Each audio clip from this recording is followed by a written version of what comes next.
You have the sort of short the banker, long Bitcoin mentality, but then they also make the number go up. So we cheer them. But for your average person, say in Venezuela or Lebanon or Iran, who cares about Bitcoin, they don't want Wall Street and institutions here, right? They want to use Bitcoin as money or a store of value. I think it's a little bit more, nuanced in that, like, we're not saying like the bankers are here, which, I'm sure they are coming in. Well, they definitely are. They are. It's actually really interesting. I'll get to that later. But like, what I'm saying is the smart guys, it's the rocket scientists that train to put, rockets into space, being hired up by some quant firm to build some front-running software to beat the market, and then they're coming over to crypto to go, wow, it's inefficient, let's build some stuff to make it efficient.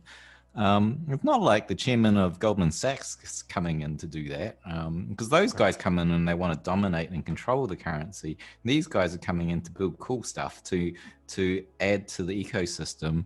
And ultimately, I think I don't think I've come across anyone who doesn't really, like, after working with it, really believe in the ethos of it, and usually in a much more sophisticated way. But like, you look at SBF over at FTX, right? He's exactly that, what I'm talking about, like a little bit of Wall Street background and coming over like, whoa, look at all this stuff, let's build some cool shit. And so that's what I'm talking about. Meanwhile, you got the bankers coming over, and they're coming over in a really interesting rock and a hard place, because they make commercial and retail banks make money by essentially propagating debt and expanding the money supply, through their process of loaning out and then getting deposits and loaning out, and they expand the money supply. And effectively, the central bank goes down through this food chain. And now with central banks effectively saying, we're cutting you guys out, we're going to issue our own currency, central bank digital currencies, the retail and commercial banks are now faced with two things that they can do. Option one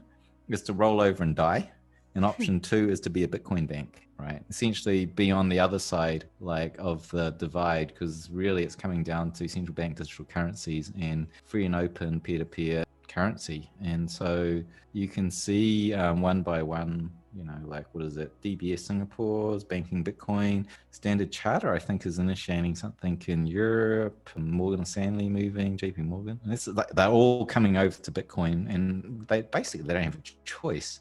So that's the interesting thing, is on that side of things, those guys are coming into Bitcoin with I think their tails tucked, because they're forced to. With their valuations now no better than Coinbase. Right. Yeah. And SBF now, like, I don't know if he was joking or was being serious, but it's like, it's not out of the question to acquire Goldman Sachs. Like, or it gives CME. You a little, and the CME, right? It gives you a little bit of a completely flip side thing. We're not that small anymore. Definitely not at the current growth rates. This thing's going to 100 trillion, if not more. I imagine the economy is going to get a lot bigger, just because productivity is improving. So yeah, like this is probably a 10x above what banks, the size of the scale of banks, So I mean, we're so used to 12 years of being the little guys, but now we're in this zone of breaking out of being little to becoming mainstream. And you can tell that because the chairman of central banks are now fudding Bitcoin. They're talking about it. I mean, regardless of what they're saying, the very fact that they're talking about it is astounding. It's like the very largest banking powers in the world are now scared of this little thing that we thought was a toy a few years ago, So it really is, what is it? It's roughly 160 million people have exposure to Bitcoin today, but that doubles every year, So it's not actually about the size we are in, but it's the growth rate. And the current network growth rate is the fastest growth rate of any technology we've ever seen in the history of mankind, which means that we'll be at saturation within a decade. I mean, I'm kind of wondering, how long will it take for central bank digital currencies to actually roll out and be ready? Because they've got a race on their hands. If they can't get this done in 5 years, it's over. Yeah, they've It's over. lost. It's what the crypto is de facto. Bitcoin is de facto. It's too late. I agree. I really only got a window of probably, I don't know, 3 to 5 years. Yeah, maybe 2. Yeah, I think you're right. I think China's going to roll out, but the others are going to be very slow. Yeah, China's going to be it's going to be quite a closed. I imagine it'd be quite closed because how they do it. They'll be the fastest. But easy to be fast when you have complete control over what you're building and don't have to ask anyone else's opinion. It's so funny though, talking about what you mentioned with SBF. I had Steven Stoneberg from Bittrex Global on the show, and he said, it used to be like the bankers were the rich guys, and then in like the 70s, 80s, whatever, the hedge fund guys came in. They're like, haha, you're $1 billion, I've got $2 billion. Like, we're the rich guys. And now you have 28-year-olds who are worth 10 or 20 billion, and just completely right. So the future of wealth is going to move to the crypto billionaires. Yeah, I mean, and they're going to be 20, 30 years younger than the guys who made their money on Wall Street. And this is the interesting thing, is like the founding fathers of America were essentially millennials when they wrote the founding documents, right? And I mean, there's been cases like this in Europe. I think, is it Estonia? I think is one of these countries where the average age of the politicians was in their 30s.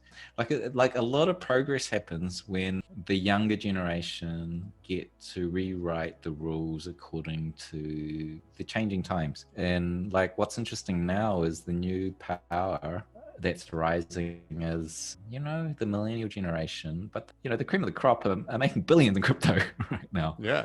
And they have a very fine understanding of how monetary markets work. And so I see a huge power change, right now. It's like, if you ever read the book, The Fourth Turning, it really describes every 4 generations. They go through archetypal kind of changes, and every fourth turning, last one was the Great Depression going into World War II, and we had a major shift of regime and infrastructure change. All the strong institutions were built in present day was built then with high integrity, and now they've been dismantled. And we're actually in that fourth turning, in the fourth generation of that happening now. And it's the millennial generation that are now very capitalized with, the ones that are capitalized, like SPF. It's new values. It's going to be a really interesting time in the next 10 years. I think it's ridiculous amounts of change we're going to have. And I think it's going to be positive. I'm not doom or gloom. Might be a bit of pain in the short term, but I think it's positive. Is. So you talk about this thing going to 100 trillion, right? So what does that mean for Bitcoin price? Yeah, per Bitcoin, right? Yeah, $100 trillion per Bitcoin, obviously. If anybody's listening, Willy Woo has just predicted $100 trillion Bitcoin. Just so you guys hear. It's possible if USD goes to zero. But reasonably, cycle tops, is there a last cycle? Does it eventually just become a stable asset, because it's a standard? Where's this thing going in your mind? I'm more and more siding on the last cycle. You can even see it on the chart. It's a drunken walk right now of demand and supply. We've had parabolic rises and a blow-off top in 4-year cycles for 3 times now. And this time we're doing these kind of weird drunken walks of demand and supply as different participants come in and different effects happen. And so I'm kind of like with Michael Saylor, which he said to Laura Shin, there is no top, Laura.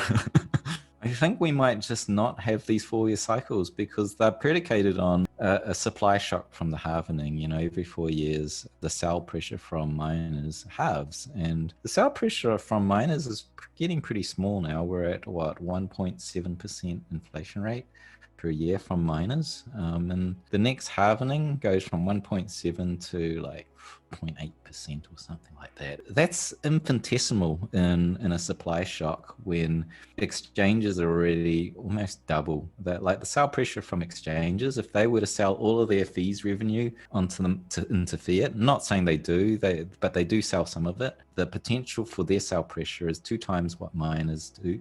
The sell pressure from Grayscale's ETF, well, it's not an ETF, but their fee management fees of 2% is about 5% of all the miners combined right now. So as ETFs start to climb, their sell pressure comes in. So there's all these kind of mature market like demand supply impacts that are really starting to reduce what impacts miners have, which is what the 4-year cycle is predicated on. So I think we're now in the last cycle, and some people say, oh, we're getting lengthening cycles. No, it's just like we've just made a binary shift from 4-year cycles into correlations in demand and supply to macro markets.